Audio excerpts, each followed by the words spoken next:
সফল মা, 3টা ছেলে মেয়ে, একটা মেয়ে 2টা ছেলে।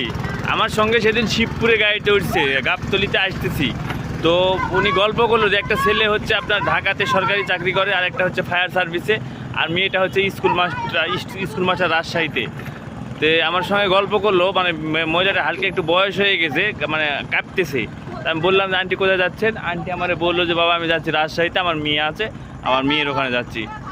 আমি বললাম আপনি হয়তো অসুস্থ, এত মানে কাঁপতেছেন। বলছে হ্যাঁ বাবা আমি অসুস্থ। পরে আমি ধরাই আরেকটা গাড়িতে উঠাই দিলাম। তো ওই মহিলাটা গল্প করলো যে ওনার মানে একটা ছেলে তো সরকারি চাকরি করে, 2টা ছেলে, আর মেয়ে তো হ্যাঁ স্কুল মাস্টার রাজশাহীতে। উনি প্লেনে চড়ে যাবে ঢাকাতে চিকিৎসা হওয়ার জন্য। রাজশাহীতে প্লেনে উঠবে, ঢাকাতে গিয়ে নামবে। তো মহিলাটা গল্প করলো আমি একজন সফল মা, আমার 3টা ছেলে মেয়েকে আমি মানে আমার স্বামী নাই, অনেক ছোটোতে, বাচ্চারা যখন ছোটো ছিল তখনই মারা গেছে, তাদেরকে অনেক কষ্ট করে আমি মানুষ করছি। তো সফল মা সবাই প্রতিষ্ঠিত করছে বাচ্চাদের, কিন্তু বাচ্চারা এখন কাছে নাই। এই অসুস্থ শরীর নিয়ে রাজশাহীতে যাচ্ছে, বিমানে উঠে ঢাকাতে যাবে। আসলে কি ওই মাটা সফল হয়েছে একটু আমাদের জানাবেন।